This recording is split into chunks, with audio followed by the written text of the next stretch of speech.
What you're about to see is gonna melt your brain.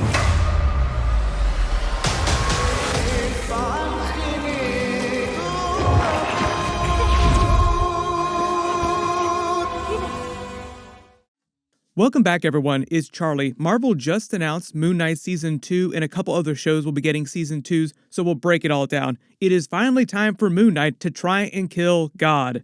Weirdly, something that should have been happening during Thor Love and Thunder since they used Gore the God Butcher, but there wasn't a whole lot of God butchering that happened during that movie.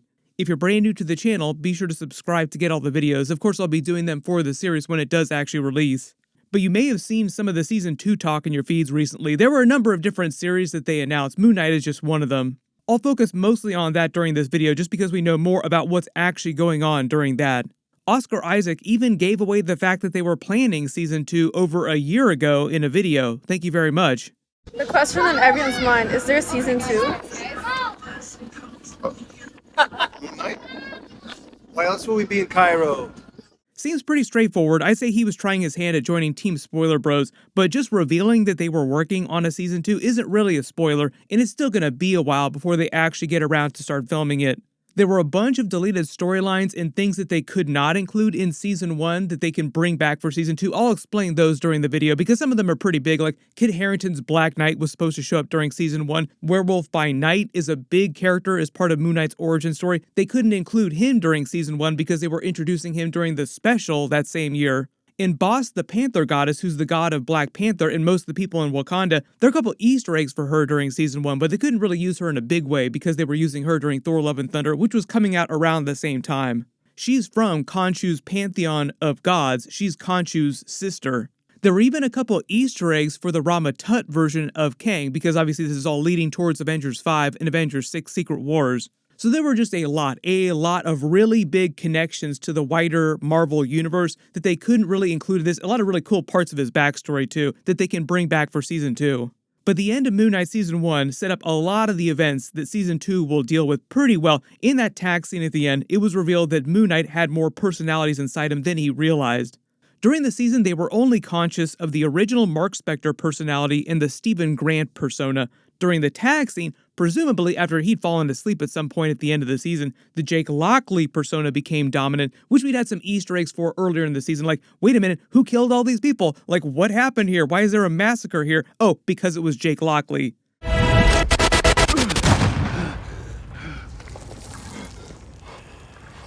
That wasn't you, was it, Stephen? Not a chance, mate.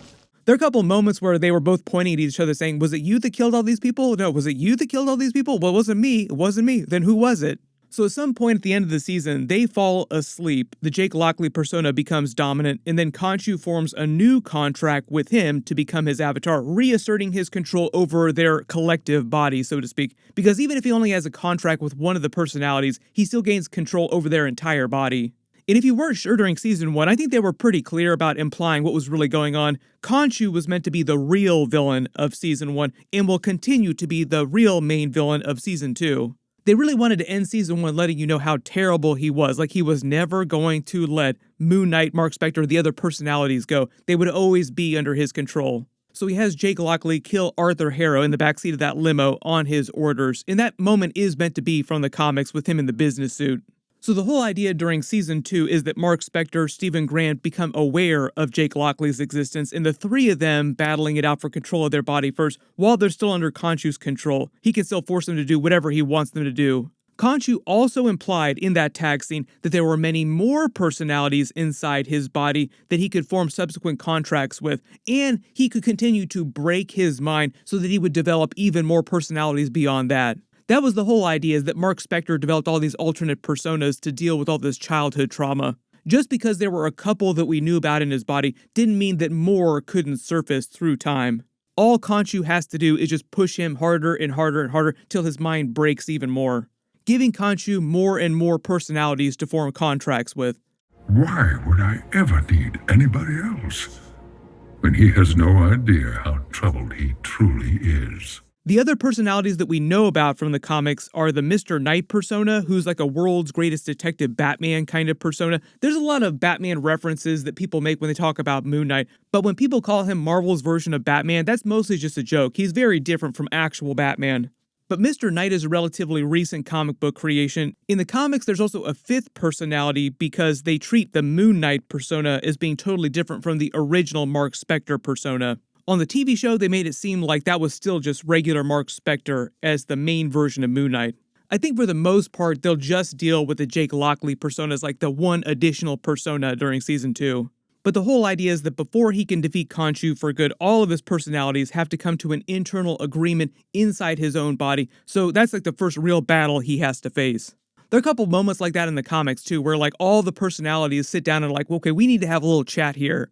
There are a couple of major Moon Knight villains they could still use as mid-bosses too, like underneath Khonshu as being the main boss. It just depends on what they want the main theme of Season 2 to be. They already changed the origin of the Arthur Harrow character from the classic Moon Knight comics, making him a version of Shadow Knight, who in the comics was Moon Knight's real-life brother that briefly formed a contract with Khonshu, becoming a more evil version of Moon Knight. And that was kind of the backstory of Ethan Hawke's character, is that he was the previous version of Moon Knight, who was a way more hardcore version of the character, and that's what caused him to eventually break his contract with Khonshu and form the contract with Amit, who admittedly was an even worse god. But there's Black Spectre, there's Morpheus, not the Sandman version of Morpheus, a different one. They didn't use Werewolf by Night, like I said, because he was meant to debut during the special presentation. They can introduce him during the series, and they can form a friendship together, fighting more supernatural monsters.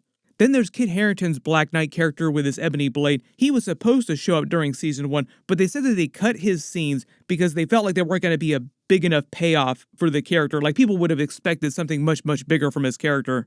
He was supposed to be featured in the museum scenes as another researcher that they went to for help uncovering the mystery of Amit and the other gods. So he wasn't going to be doing a ton of Black Knight stuff during the series. He was mostly going to be there as Dane Whitman, helping there with research-based stuff. Supposedly they also removed him from the Blade movie. The Ebony Blade will be a big part of the Blade movie, but not the actual Dane Whitman Black Knight character, which seems kind of weird to me. But I think part of the Blade movie is meant to take place in the distant past, and that's why Black Knight isn't in it. They've been talking about putting together a version of Marvel's Midnight Suns team. They could start to do that towards the end of Season 2. I wouldn't expect them to use all of Season 2 for Midnight Suns related stuff. Like you have Ghost Rider, a bunch of other big characters they have to introduce before they can actually put that team together. But they could just set Moon Knight up to be on that team with all this Avengers 5, Avengers 6 Secret War stuff going on.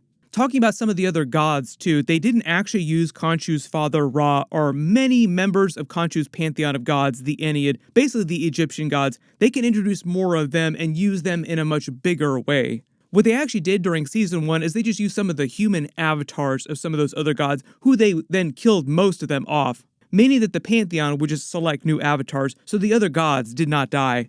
Khonshu's Pantheon lives in like another pocket dimension, kind of the way the TVA exists or like the Council of Kangs exist outside of the timeline. So all the stuff that Loki did at the end of Loki season 2, for instance, repairing the multiverse, did not affect what was happening with those other places that were outside of time. One of the other major threats, and this becomes a bigger theme in the comics, is Khonshu's quest for revenge against the other gods. He's incredibly capricious and he absolutely hates all the other gods. Mostly because they banished him to Earth.